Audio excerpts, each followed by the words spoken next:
So the chairman of the Federal Reserve, Jerome Powell, gave an interview to 60 Minutes last week. It was taped on Wednesday, I believe, aired on Sunday, and it's making a lot of headlines today because Powell essentially said, yeah, it's feasible that we'll see 20%, 25% unemployment when the worst unemployment numbers hit, perhaps comparable to the almost 30%, around 30% unemployment that we saw during the Great Depression in the 20s. And there's a lot in this interview that merits attention, not because it generates quick, easy headlines like that, but because in some cases of what it doesn't say.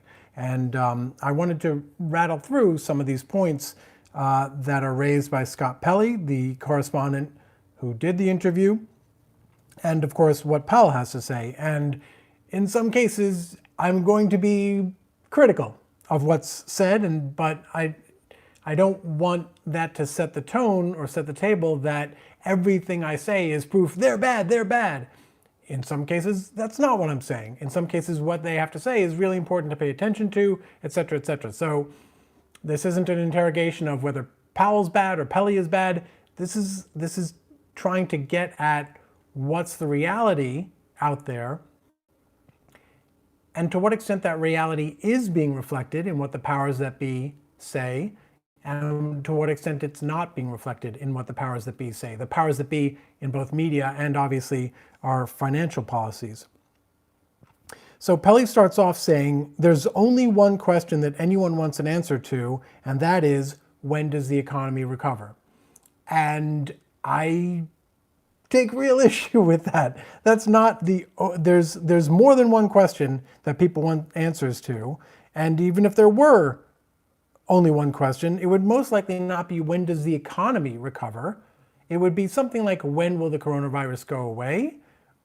Or more likely, it would be something like, will I and my loved ones and my family survive this? Not in a metaphorical, we will get through this way, but literally, will we survive? Will my family and loved ones be okay? Will my career prospects remain at least undiminished? So Pelley then asks him, many states are beginning to reopen their economies. Do you consider the virus under control? Couple things here. One is, Powell's not a doctor, so his assessment is really not something you need to be interrogating in an interview with the head of the Federal Reserve. But more to the point, in his previous answer, Powell says, the sooner we get the virus under control, the sooner businesses can reopen. So Powell has already stipulated that the virus is not under control. So why are we asking him whether he considers the virus under control? Okay. Focusing more on the economic issues that are more appropriate for Powell to address. Pelley says, that is the question that everyone wants an answer to. What is a while? In other words, it'll be a while before we're fully recovered. What is a while? Can there be a recovery without a reasonably effective vaccine? And Powell says, well, I think you'll see, again, assuming there's not a second wave of the coronavirus, I think you'll see the economy recover steadily through the second half of this year. I do think that people will be careful about resuming their typical spending behavior, so certain parts of the economy will recover much more slowly. And what jumped out at me about that was that when you say certain parts of the economy will recover much more slowly, you're literally talking about some parts moving faster than others, right? That's an admission that they are separate. And that used to be much less true. It used to be that what was good for General Motors was good for America. But in this case, what he's talking about is the fact that concert venues and restaurants and places like that where people are going to be reluctant to go, they'll recover much more slowly. But somehow other parts of the economy will recover much better, much more quickly. That's an implicit admission that they've become untethered, right? That the parts that are going to grow much more quickly, Wall Street, high finance, telecommunications, I would guess, they no longer are tied to the Main Street American businesses. And that's because Main Street has been hollowed out, right? Most Main Streets are a shell of what they were back in the 50s and 60s. Okay. And I should say, the other thing is, first of all, Pelley says, can there be a recovery without a reasonably effective vaccine? And Powell doesn't address this, and Pelley never addresses this, but the entire point of locking down, right, was so that we could have a recovery before a vaccine happened. How could we do that? We could do that if there was a vigorous, wholesale, nigh universal implementation of testing and self-quarantining and contact tracing. If you can, in essence, freeze movement, right? If you can say, if you take a snapshot of the country and you can say, okay, these people have it, so they have to not move. Everyone else can move, they cannot move.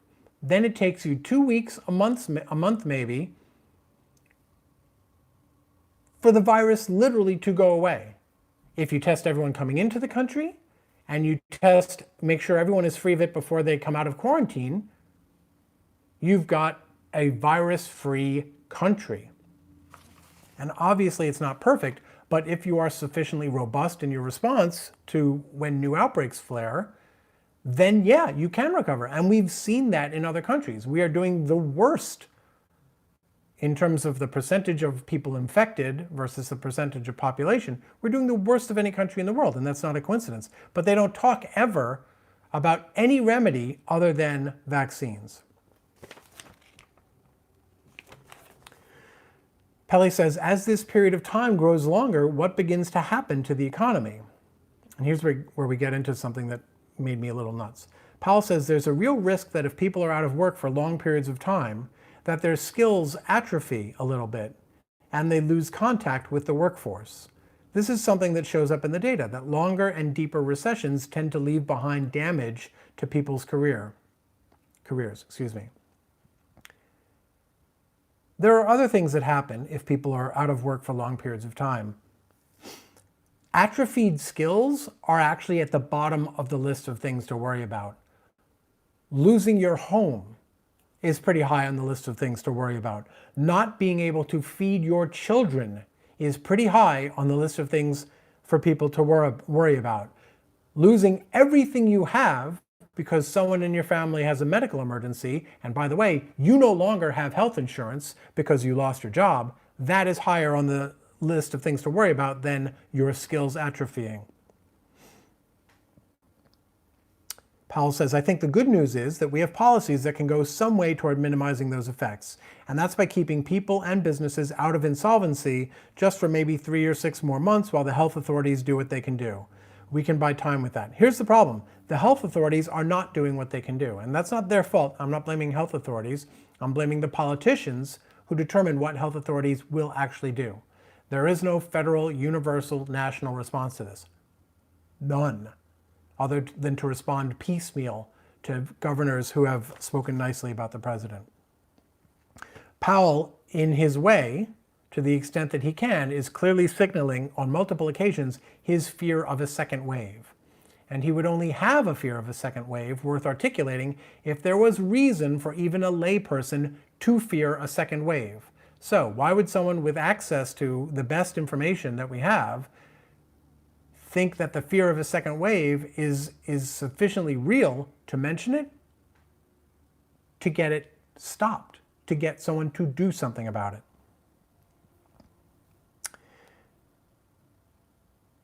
Powell then says, the good news is that the 20 million people who've been laid off overwhelmingly report themselves as having been laid off temporarily. They're considered temporarily unemployed. If you are temporarily laid off from a restaurant where you work as a server, and that restaurant is in a community that has now reopened, let's say they've reopened without even a shred of social distancing guidelines, they can fill that restaurant to 100% capacity if they want to. The problem is they won't be able to, Because despite Fox News, despite President Trump, despite all the talk about reopening the economy, there is a significant proportion, if not a majority, of people in this country who are not ready to resume the lives they led beforehand. And just because your restaurant is open to capacity does not mean it will be filled to capacity. And if you do not need to serve at capacity, you will not rehire 100% of the people that you temporarily laid off. So a lot of those temporary layoffs are going to become permanent. And most restaurants, most small businesses operate at relatively thin profit margins. Now, I don't want to overstate that because a lot of small businesses, the owners are actually pretty well off in their local communities. However, for those businesses to make a profit, they pretty much need 100% customer retention. So even if that restaurant is allowed to reopen, even if they have no social guidelines, even if enough people show up for them to justify rehiring everyone, every person you rehire also cuts into your profit margin, which means you really now have to be at 100% of your old business in order to make a profit.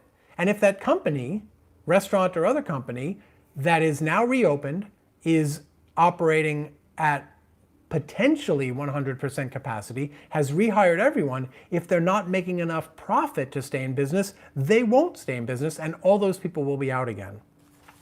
All of them. And by the way, there's a ladder effect here, right? Because all of those people now are also going to be competing with other people. So everyone that he talked about whose skills have atrophied, who maybe can't compete at this level of their chosen field anymore, they don't disappear. They're now competing for jobs with other people. And those other people who maybe are less qualified, they get pushed down and they get pushed down until the Walmart greeter, whose greeting skills were not atrophied whatsoever, they become a stock person, and the stock person loses their job entirely.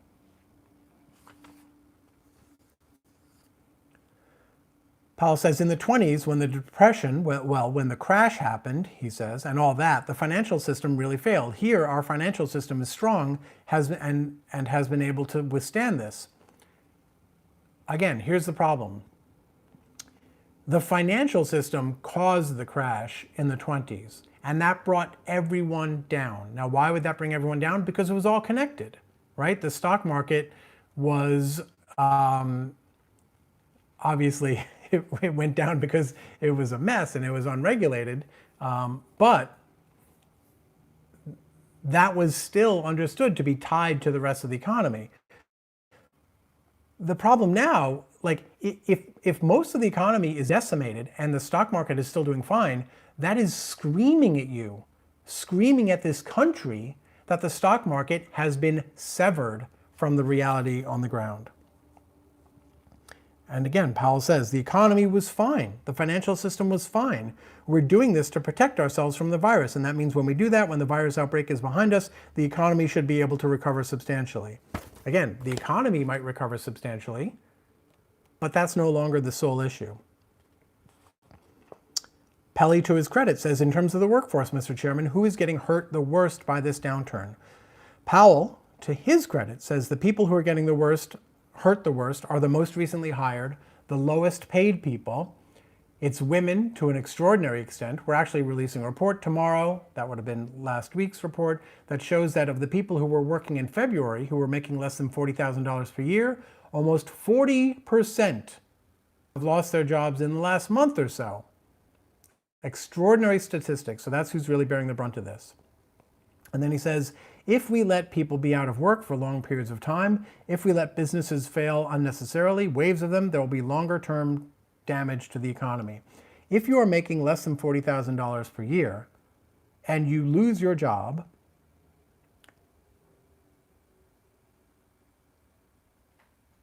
letting those people be out of work for long periods of time, as he contemplates, is not about longer term damage to the economy. It's about food. It's about housing. They don't talk about these things.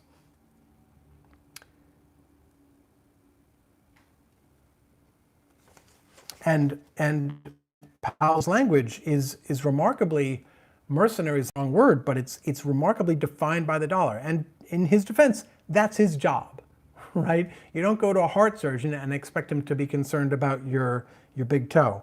But the idea of the economy as the ends for which our lives are the means, as opposed to the means to enable us to live good, fulfilling lives, is remarkable. He says,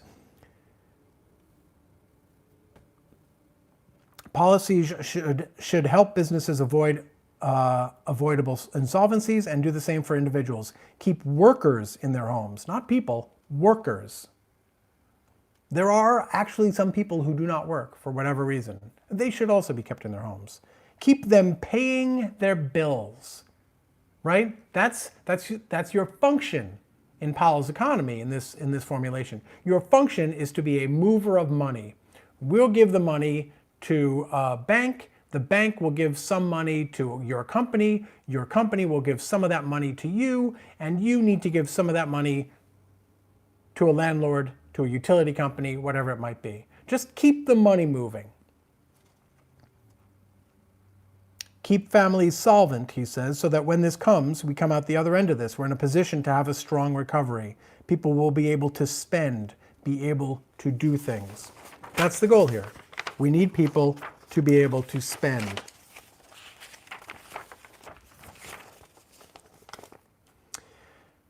And in terms of the government response, and keep in mind, this is happening, this interview was last Wednesday when the House Democrats had just unveiled their new bill, the one they passed last week that's going to go nowhere.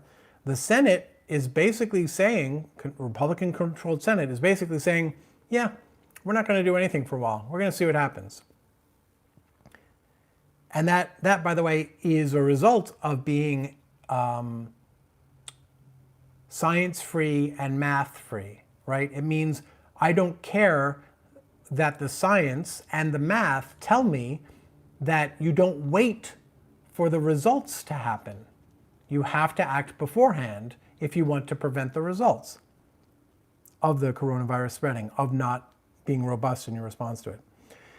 Pelley says, and the consequences of not borrowing enough, not spending enough, the government borrowing and spending, in your view is what? Powell says, so the risk is that there could be longer run damage to the productive capacity of the economy and to people's lives. I was thrilled to see him throw that in.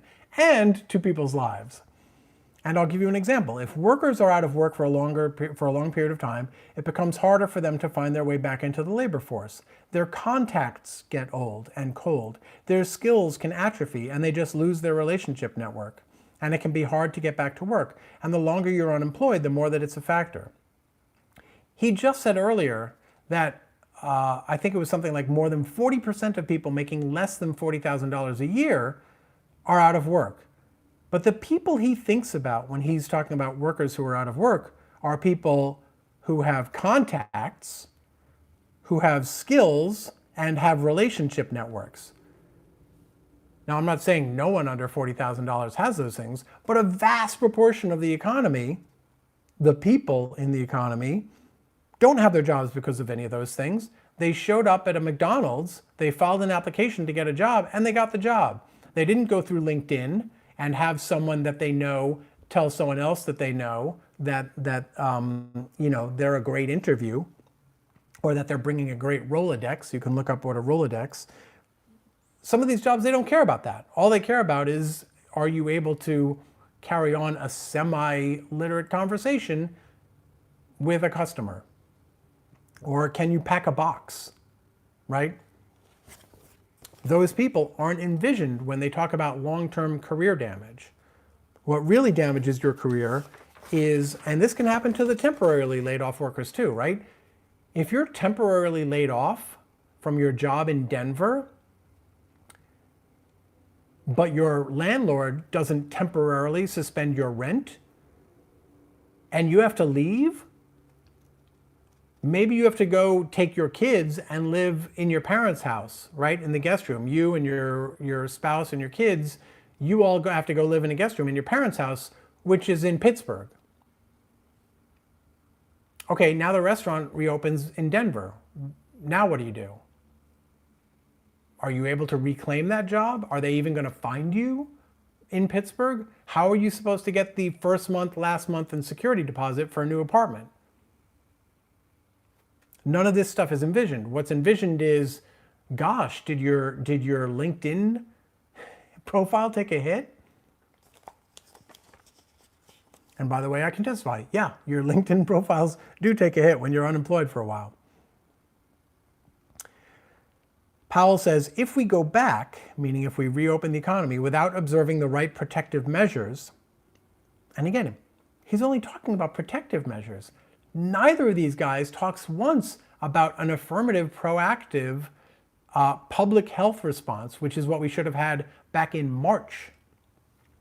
If we go back without observing the right protective measures, then it's possible, the experts say, that we would have a second wave. And that would be very damaging to have to reintroduce the measures and slow the economy down again. That would be quite the equivalent of a Fed chairman screaming at the top of his lungs.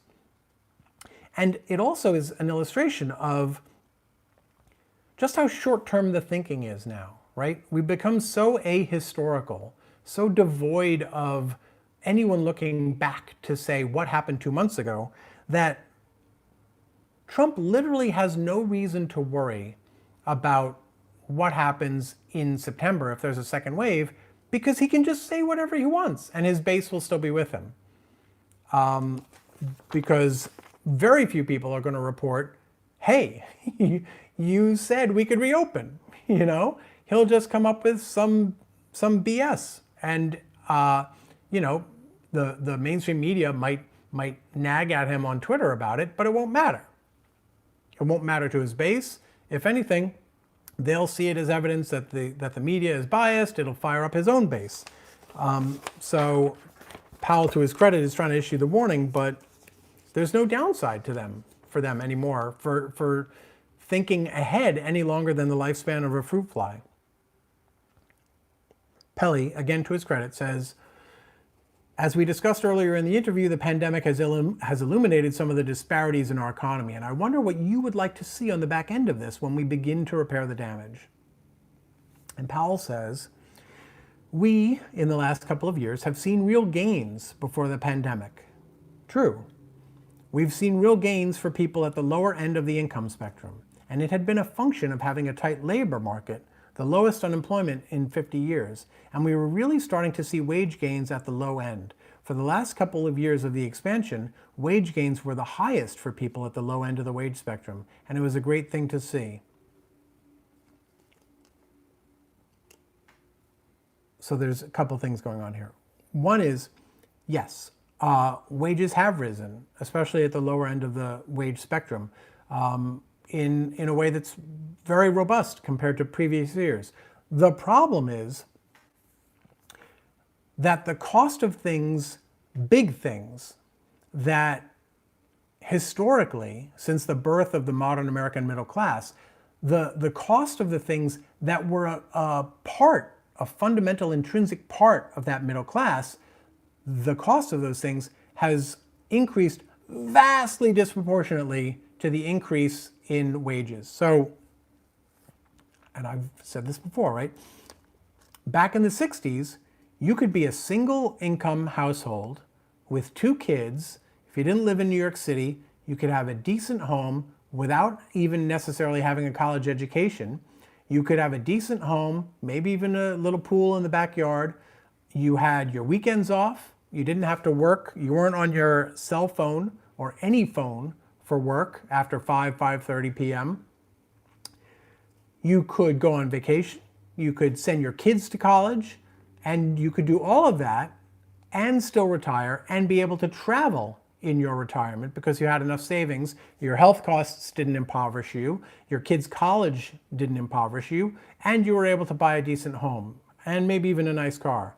So yeah, their wages have gone up, but they can't afford to go to the best colleges, if any colleges. Even the state schools now, their tuition and expenses are crazy compared to what they used to be, proportionally speaking.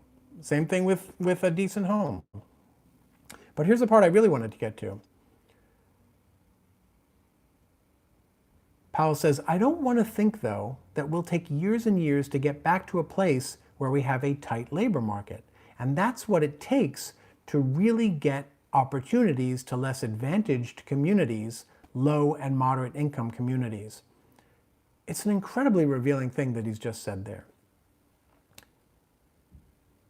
He's saying we have to have a tight labor market in order for the less advantaged communities, and that historically has disproportionately been non-white people, and low and moderate income communities, because God forbid we ever say there are poor people in the United States.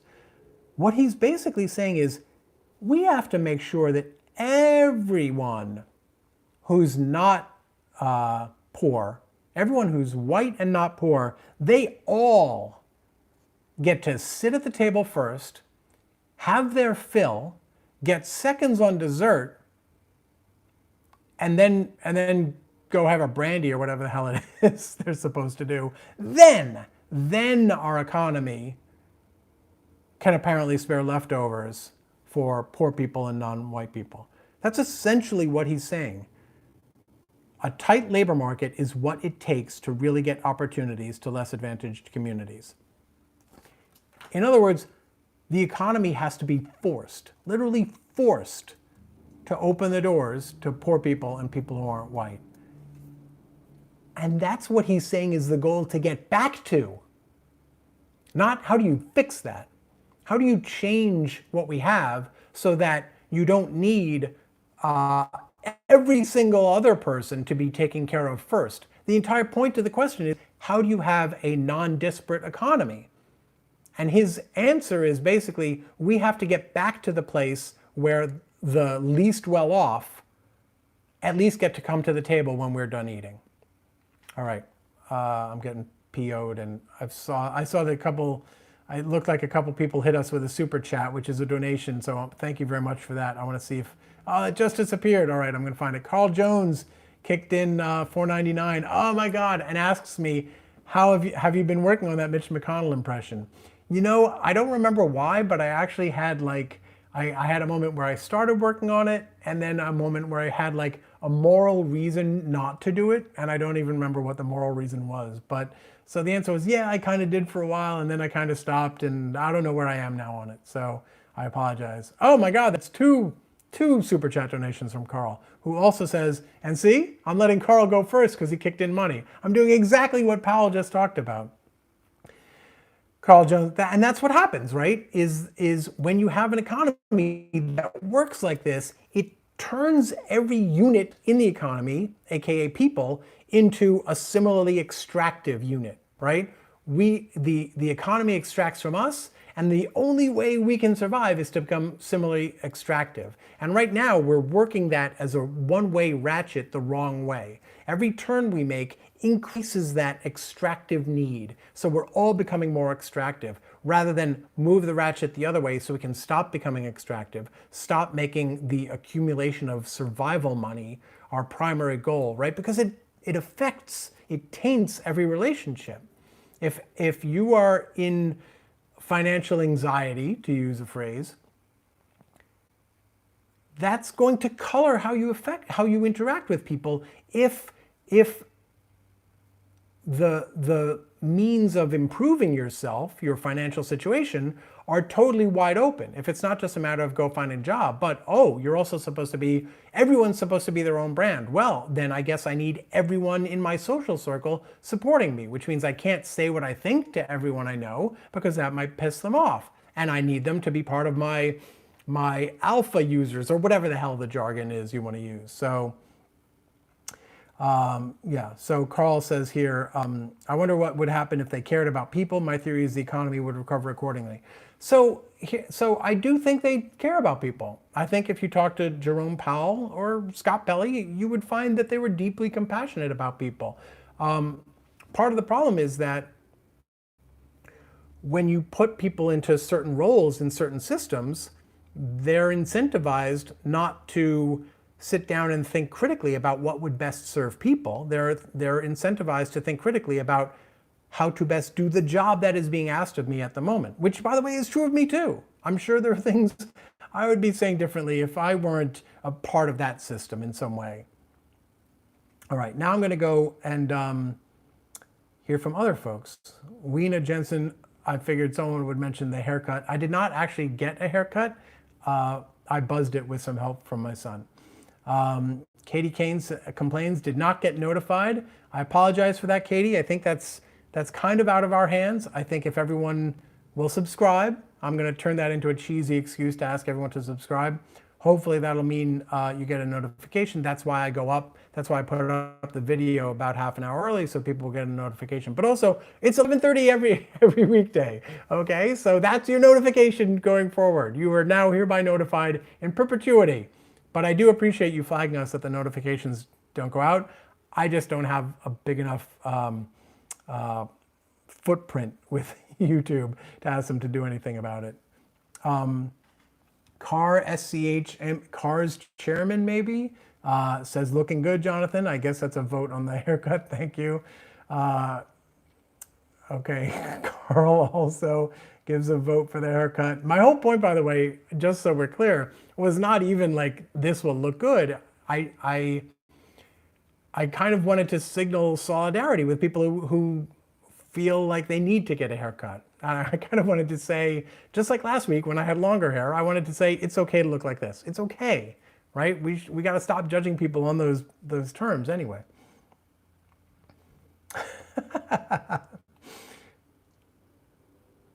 Okay. Oh, Katie Gang got a notification. See, that's because I told YouTube to take care of it. Not true. All right, let's see what you folks have to say about the substance of my commentary and the news we're discussing today. Weena Jensen says the good economist is a doctor on how the anatomy of economy works on a theoretical basis. Imperator 1 says also this is a new room for TYT Investigates. Actually, this is the room I used to do it in for several months, for many months. My son is decamped back to his room for school, so I'm back down in the living room, at least for now. It's quite possible I'll bounce around a bit. We'll see.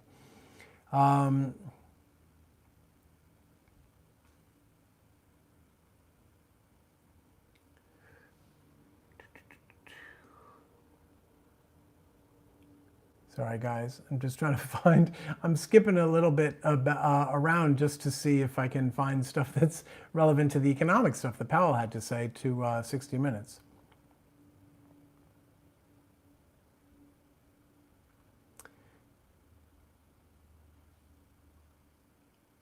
Weena Jensen says, vaccines will empower the medicinal industry bigly. How much power has this specific industry got? I think that varies depending on what we're talking about. Although, in a nice bit of irony, the 60 Minutes clip, when I started to watch it online, it was sponsored by Pfizer. At least it wasn't Eli Lilly, right? The alma mater of our Health and Human Services Secretary. Katie Kane says, what has history shown us are the best motivators? Hunger and shelter. They will own us like slaves, y'all.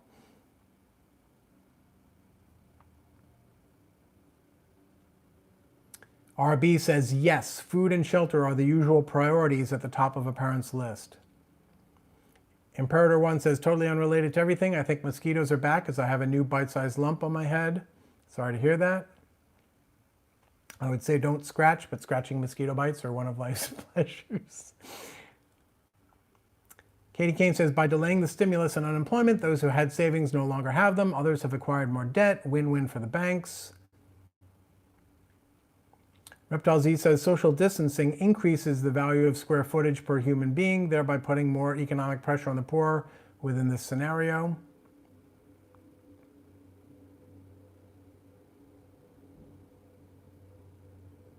Reptile Z says time to bail out real estate moguls. I mean, you know, I don't like to make predictions, but I don't see how we don't have a massive crisis in a few months in both residential and commercial real estate.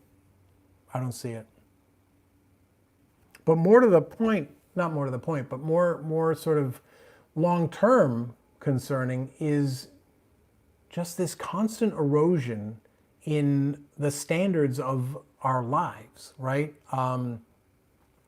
The store that used to be a nice high-end department store becomes a less high-end department store, becomes a rinky-dink department store, becomes a dollar store, becomes a pawn shop and a gun store. And, it's just this constant erosion and downgrading everything around us, all in the name of someone somewhere extracting just a little bit more money, just one more time, over and over and over again. Shauna Schaefer says, not to mention that the past 10 years have been lean years since the market crash in 2008. That's right. For a lot of people, there never was a full recovery. That's a good point, Shauna. Thank you.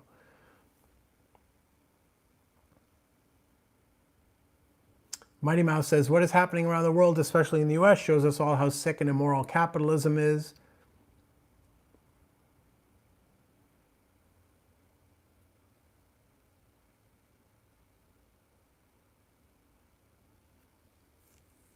Imperator 1 says we should not allow people to make less than $40,000 per year, which is a little different from a universal basic income, which I think I'm more inclined to support. I mean, it seems to me pretty clear that we should do whatever it takes to make sure that people have a home with heat and hot water and electricity and even internet access and healthcare. Those are things that no one should have to worry about. It might not be the best. You might not get the best bandwidth or whatever it might be, but everyone should have like minimum functioning that. But I don't know that the way to do that is to ensure that everyone has a job. And as I've talked about before, economists used to dream about the day when we would have less work for people, right? The whole point of the economy progressing, the whole point of creating robots wasn't to enable the 1% to extract more money out of us. It was to free up all of us from labor, right? We've gotten so twisted in the way we think about work that although we rightly know that it is a noble thing for people to do labor in order to accomplish good things, we've come to see the labor itself as the goal. The labor was a noble means of pursuing an end, right? And we've gotten so twisted up about it that now we think we should be seeking labor. The entire project of human history has been, let's stop working so much, right? And now we've gotten to this warped place where we think that the answer to everything is, well, we've just got to make sure everyone's working at least 40 hours a week and we'll pay them a decent amount of money. We're going through all these contortions to gin up labor for people, when if we were smart about our automation, we would be seeing that as either we transform the economy so it's a 30-hour work week and everyone's just got more time to live, to go to museums, to go hang out with friends, right? Instead, we're told we should be using what's left after 40 hours a week to drive Ubers.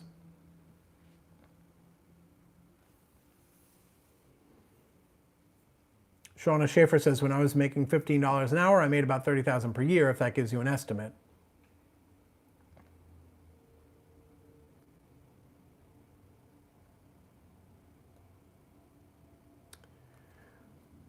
Imperator 1 says, so the most mask-off thing about all this is that these multi-billion-dollar companies couldn't survive without a bailout after 2 weeks, yet they expect regular folks to last 10 weeks on $1,200. That's a great point. Although, to be honest, I don't know how true that is, that a lot of these companies couldn't survive, but they certainly weren't going to leave the banquet without filling their bellies. So if they needed to claim that they couldn't survive, that they needed the money, they were going to claim that, I would guess. Although with publicly held companies, it's a little difficult.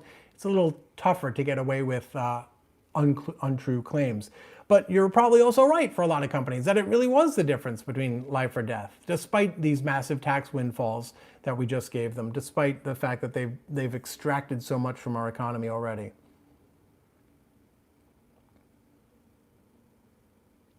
Goku Just Saying Jenks says less than $50,000 is barely living.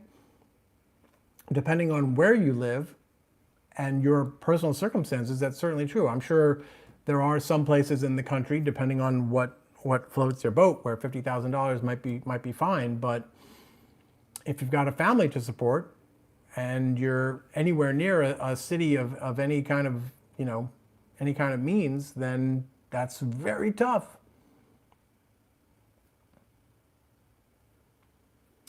Shauna Schaefer says people here in Wisconsin are already losing their housing and sharing housing with family or friends. Yeah, it's not sustainable and it's not getting better. We are not on the upside of the curve yet.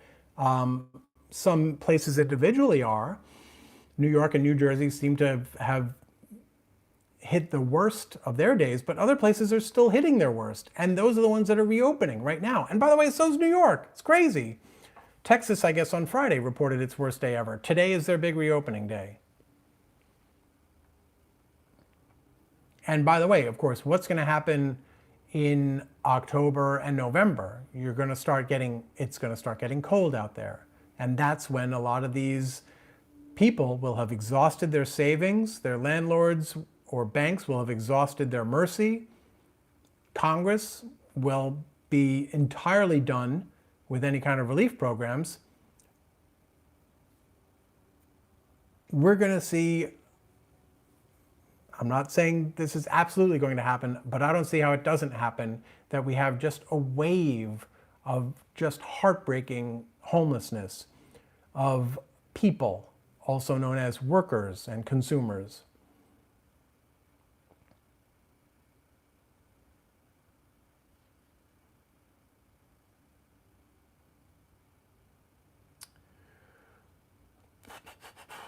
Sorry, guys. Imperator 1 says, plus we need to get off 401ks and move back to pensions.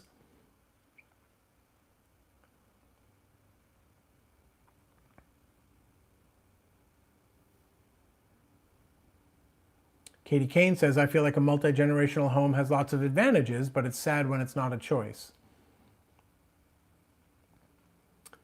Shauna says, I've been homeless in 2009. Accounting degree that I'm still paying on was completely worthless. I worry that this summer will get real bad for people.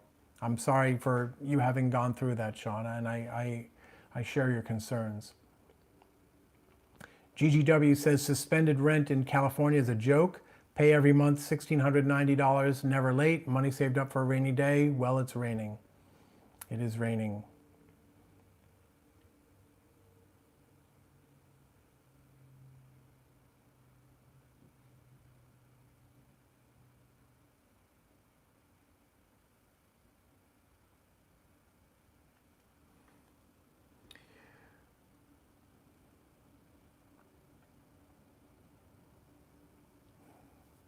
Sorry, I'm laughing because I just caught up again to Carl Jones asking me about the Mitch McConnell impression. I can kind of hear it in the back of my head too.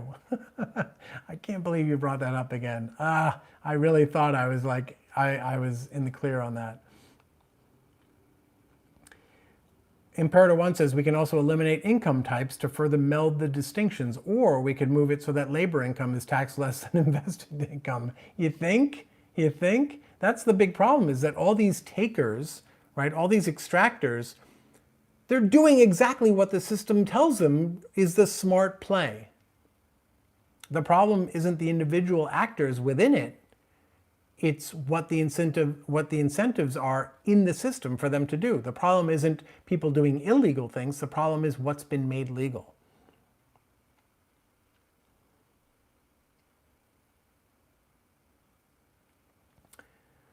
Okay, guys, I think I'm going to wrap and call it a day.